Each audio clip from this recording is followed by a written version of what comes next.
우리 동네를 살기 좋은 곳으로 만들기 위해서 지역의회에서 어떤 일들 하고 있는지 알아보는 시간, 슬기로운 자치생활 시간입니다. 자, 청년의 나이 몇 살부터 몇 살까지냐 이렇게 제가 앞서서 질문을 드렸는데 34세, 39세 혹은 45세, 49세 여러 가지로 떠올리실 것 같습니다. 최근 경기도에서 청년의 나이를 확대하기 위한 법안이 마련되고 있다고 하는데 오늘은 청년 대표 경기도 의원으로 활동하고 있는 김도훈 경기도 의원 전화 연결해서 관련 이야기 들어보겠습니다. 의원님 안녕하십니까? 네, 안녕하세요. 네, 반갑습니다. 자, 먼저 우리 도민분들 그리고 청취자분들께 인사 말씀 부탁드리겠습니다. 네, 안녕하세요. 청년과 소상공인이 함께 만드는 경기도의회 경제노동위원회 소속 김도훈 의원입니다. 귀한 자리에 초대해 주셔서 감사드리며 유난히 더웠던 여름 무더위 속에 이제 막바지 휴가철이 끝나고 일상으로 복귀 중인 가운데 감기 환자들이 다수 발생하고 있습니다. 청취자 여러분들 모두 건강에 유의하시기 바랍니다. 네, 고맙습니다. 우리 의원님 목소리가 진짜 청년 대표 같으신데요? 아이고, 감사합니다. 그 의원 당선되기까지 청년 관련 활동을 10년 넘게 해오셨다고 들었는데 언제부터 이때부터 청년에 대한 관심이 생기셨던 건가요? 아니면은 그 이전부터 있으셨던 건가요? 네, 제가 30살쯤 남경필 전 지사님께서 저희 8.9 국회의원 당시 정치에 관심을 갖게 되어서 활동을 시작하면서 예. 그 후 수원고등학교 선배이신 김용남 전 국회의원께서 정치에 입문하시어 8.9 국회의원으로 당선되시면서 더욱더 정치에 깊이 활동을 하고 당협 청년지회장부터 시작하여 수많은 선거를 치렀으며 국민의힘 제1기, 2기 경기도당 청년위원장을 하면서 20대 대통령 선거에서 중앙선대본 청년본부에서 장해찬 본부장과 함께 부본부장 단장을 맡아 경기도뿐 아니라 17개 시도 전국 청년들과 역할을 하면서 인수위원회를 거쳐 제8회 지방선거에서 경기도 청년 대표로 경기도의 많은 청년들과 함께 정치에 입문할 수 있도록 많은 노력을 하고 그 결과 제11대 경기도 의회에 입성을 할 수 있게 되었습니다. 예, 선배들이 이끌어줬고 또 의원님이 열심히 노력해서 지금 이 자리까지 오게 됐는데 네. 이제 활동을 한 1년 넘게 하셨으니까요. 생각하시던 네. 것과 직접 의회에 들어와서 활동하시니까 그 느낌이 똑같습니까? 다릅니까? 제가 청년의 입장에서 이제 누군가를 도와주면서 활동할 때랑 또 의회에 입성을 해서 제가 청년들을 위해서 일을 하는 거하고는 예. 좀 큰 차이가 있는 것 같습니다. 좀 차이가 있다. 네네. 그 지금 의회 내에 청년 의원분들도 많으시죠? 네. 지금 함께, 저를 포함해서 경기도에 16명, 그다음에 31시군에 41명, 그래서 총 57명입니다. 예. 많이 자리를 가지시나요? 어떠세요? 네, 지금 많은 자리를 갖고 있고요. 주기적으로 이제 간담회도 하고 이제 워크숍을 통해서 또 많은 청년 정책에 대해서 논의를 하고 있습니다. 그렇군요.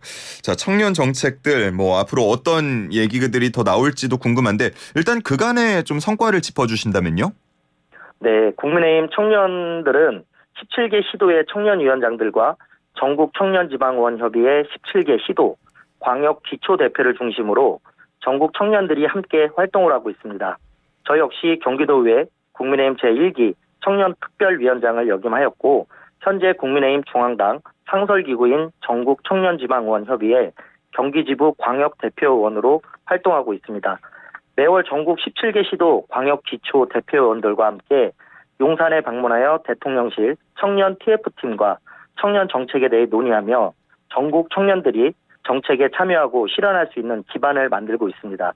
대표적으로 청년기본법 제정하고 중앙부처와 17개 시도의 청년들이 위원으로 참여하여 청년 정책을 함께 발굴할 수 있는 기회가 마련되었습니다. 또한 경기도의회에서도 경기도 청년들과 함께 청년 정책 발굴에 많은 노력을 하고 있습니다. 예, 이렇게 청년 정책들이 보통 진행이 될 때 청년에 대한 기준이 어디까지냐 보통은 나이를 기준으로 하는데 네. 그에 대한 얘기가 항상 나오는 것 같아요. 네. 경기도 같은 경우는 가장 엄격한 기준을 가지고 있었던 걸로 알고 있는데 최근에 이 연령 제한, 연령 기준을 좀 확대하는 부분을 추진하고 있다고 들었습니다. 내용을 설명해 주신다면요. 네. 경기도 청년 기본 조례는 청년의 정의를 19세 이상, 34세 이하인 자, 라고 규정하고 있는데요.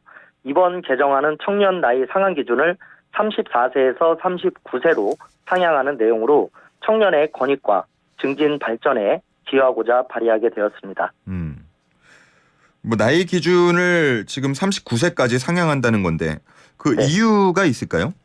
그 청년 나이는 사실 17개 시도에서 이제 부산도 저번 달에 이제 개정이 됐고요. 이제 17개 시도에 이제 경기도만 지금 남아 있는 상태입니다. 34세로요. 네네. 그러니까 우리나라는 이제 고령화를 넘어 초고령화 시대에 접어들면서 기대 수명도 점점 늘어나고 있습니다. 이러한 시대의 변화와 흐름에 맞게 청년의 기준도 재조정되어야 된다고 합니다. 현재 경기도를 제외한 16개 시도 및 기초 지방자치단체들도 청년 나이의 상한 기준을 39세에서 어떤 지역은 45세까지 확대하고 있는 추세이고요. 경기도에서 시행하고 있는 다수의 청년 사업들 또한 39세 이하를 대상으로 추진하고 있습니다. 따라서 정책별, 지역별로 청년의 연령의 범위가 달라 발생하는 혼란을 줄이고 35세 이상, 39세 이하의 경기도민이 다른 지역에 거주하는 같은 나이대의 주민들에 비해 상대적으로 불이익을 받지 않기 위해 나이 기준을 상향해야 한다고 봅니다. 또한 올해 7월부터 시작된 청년 전세보증금 반환 보증료 지원 30만 원을 17개 시도의 청년 기본 조례에 적용을 시키다 보니 사실 경기도 35세에서 39세 약 92만의 청년들이 혜택을 볼 수 없는 상황이 되어 청년 연령의 확대가 더욱 시급한 상태입니다. 예, 그렇군요. 이게 단순히 나이 기준을 상향하면 청년이라는 소리를 들어서 좋은 게 아니라 청년 정책의 대상이 될 수 있기 때문에 그 혜택을 누리는 대상이 더 많아질 수 있다는 건데 네. 그 일각에서는 아무래도 대상이 늘게 되면 뭐 세수에 대한 문제나 아니면 수혜를 볼 수 있는 대상이 좀 적어지는 거 아니냐 이런 얘기를 또 하기도 하던데 이에 대해서는 어떻게 생각하시는지요? 네, 맞습니다. 사실 금액은 한정돼 있고요. 그다음에 경기도 같은 경우 세수가 지금 현재까지 한 1조 2천억 정도 지금 감소돼 있고 올해까지 보면 한 2조 가량 좀 세수가 이제 적게 좀 들어올 것 같습니다. 그래서 한정된 재원 안에서 더 많은 인원이 혜택을 받기에는 쉽지 않지만 지금 이 기회를 열어주고 점차 청년들을 위한 예산을 확대해 나간다면 분명히 좋은 결과가 있지 않을까 생각을 합니다. 나이 기준을 확대를 먼저 하고 그에 따라서 예산도 또 충분히 마련하면 된다. 네, 맞습니다. 라고 보시는 거군요. 네.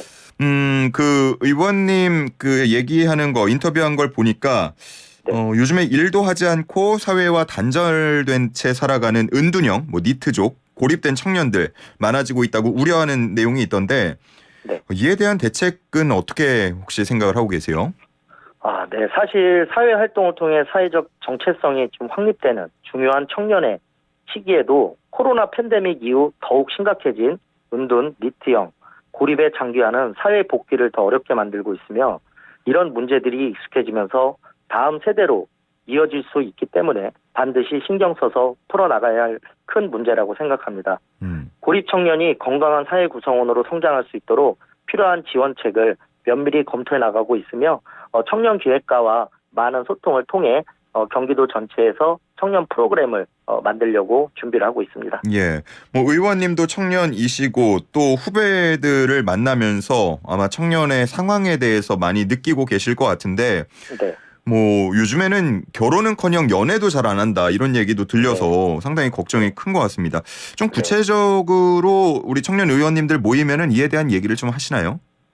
예, 저희도 많은 얘기를 나누고 있습니다. 이제 저출산뿐만이 아니라 요즘에는 이제 결혼조차 하지 않고 이제 1인 거의 가구로 살아가는 이제 친구들이 좀 많이 있습니다. 그래서 이 친구들이 어떻게 결혼을 하고 어떻게 사회에 적응해서 아이들을 낳고 살아갈 수 있을지. 근데 거기에 대한 거는 경제입니다, 경제. 그래서 이 청년들의 경제에 대해서 어떻게 성장할 수 있게 우리가 할 수 있을까.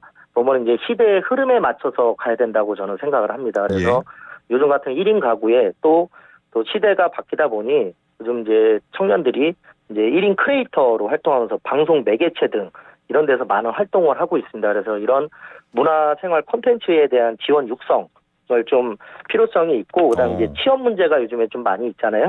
그래서 그 취업에 대한 거를 기업과 연계해서 청년을 채용한 기업에 대해서 일정 부분을 도에서 아니면 시에서 지원을 해서 일자리 창출하는 방법 이런 것도 여러 가지 논의를 하고 있습니다.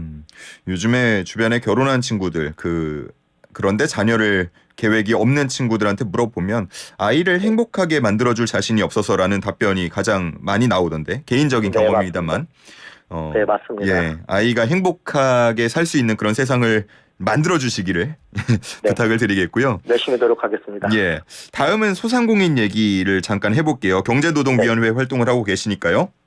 네, 그 의원님도 소상공인의 삶을 살아보신 적이 있으시다고요?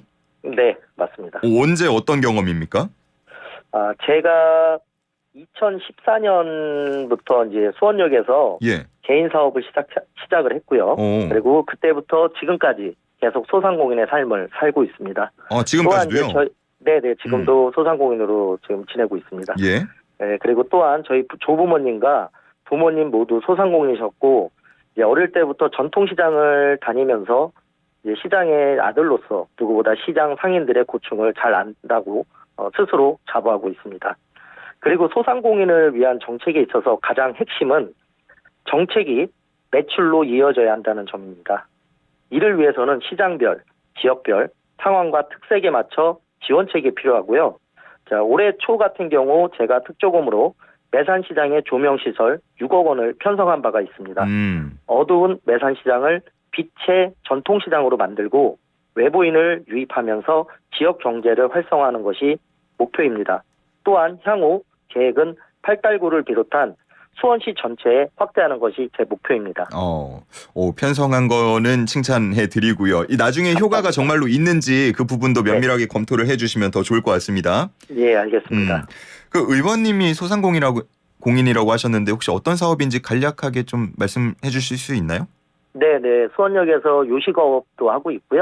그다음 뭐 판매업도 하고 있고, 예. 이제 카페 같은 것도 좀 운영을 하고 있고 하지만 요새 사실 소상공인이 좀 힘들잖아요. 제가 그걸 여쭤보려고. 힘든 거는 같습니다. 네. 코로나19가 뭐 아무리 지나갔다고 해도 요즘에 주변에 한두 명씩 또 걸리는 분들도 있고요. 네. 그동안에 워낙 피해가 심했기 때문에 앞으로는 좀 이에 대한 정책적 마련도 됐으면 좋겠고 돈을 많이 벌 수 있게 여러 가지 도움을 주셨으면 좋겠습니다. 네, 노력하겠습니다. 예. 자, 의원님은 비례대표로 입성을 하셨는데 그래도 수원 토박이라고 들었거든요. 네. 그러면 수원시에 대한 애정이 아무래도 크실 것 같으니까 네. 수원시 현안 중에서 관심 가장 크게 갖고 지켜보는 현안이 있을까요? 네. 저는 수원 매산동에서 태어나 매산초, 수원 북중, 수원고를 졸업한 말 그대로 수원 토박입니다. 앞전에 말씀드린 바와 같이 수원시 전체의 균형 발전을 위한 키포인트는 유네스코로 지정되어 있는 수원 화성입니다. 수원 화성을 중심으로 관광 특구 도시로 격상을 시켜야 하며 이에 시작으로 첫 번째는 구도청화 활성화입니다. 경기도청이 광교 신청사로 이전함에 따라 8달 구도청사는 지역 상권이 완전히 무너져 있는 상태입니다. 구도청사 주변 순환버스 운행 및 공공기관들의 입주, 산책로 조명 설치 시설을 통한 활성화, 푸드트럭 및 각종 체험 공간을 만들어 주변 전통 시장들과 자연스럽게 연결된 코스를 만들어 수원시 전체가 관광 특구 도시로 발전돼야 하며 이에 수반되는 것은 공영주차장이 시급한 실정입니다. 주차장 마련까지 알겠습니다. 네. 이제 8월 말이고 가을이 다가오고 있으니까요. 네. 수원시에서도 관련 축제나 행사 같은 것들 기획되고 있는 게 좀 있죠? 네, 많이 있습니다. 수원 좀 많이들 찾아달라고 한 말씀 해주신다면요. 수원에 오시면 일단 수원 화성이거든요. 수원 화성에서 행궁에서 이제 수원 이제 시민의 날 이제 행사부터 시작을 합니다. 그래서 이제 정조대왕 행차부터 이제 여러 가지 이제 문화재와 관련된 행사들이 많이 있고요. 그 주변에는 앞서 말씀드린 거와 마찬가지로 전통시장들, 그 다음에 수원에서 또 유명한 뭐 통닭거리 등 이제 여러 가지 이제 먹거리가 있으니까요. 언제든지 수원에 오시고요. 수원에 오실 때 저한테 전화를 주시면 제가 또 안내를 해드리게 하겠습니다. 예, 누구나 전화해도 되는 겁니까? 네, 맞습니다.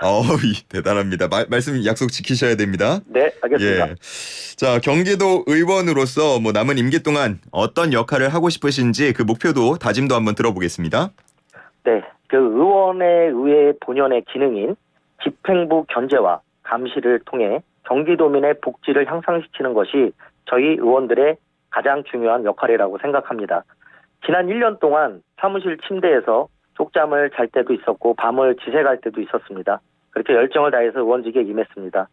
하고 싶은 일도 많고 주변에서 열심히 한다고 많은 격려 말씀을 주실 정도로 노력했지만 아직 스스로 부족함을 많이 느낍니다. 지난 1년을 밑거름 삼아 앞으로 더욱 노력하여 경기 남부, 북부 할 것 없이 경기도민을 위한 민원 해결사가 되겠습니다. 네, 알겠습니다. 자, 오늘은 여기까지 듣도록 하겠습니다. 말씀 잘 들었습니다. 고맙습니다. 네, 감사합니다. 지금까지 김도훈 경기도 의원과 함께했습니다.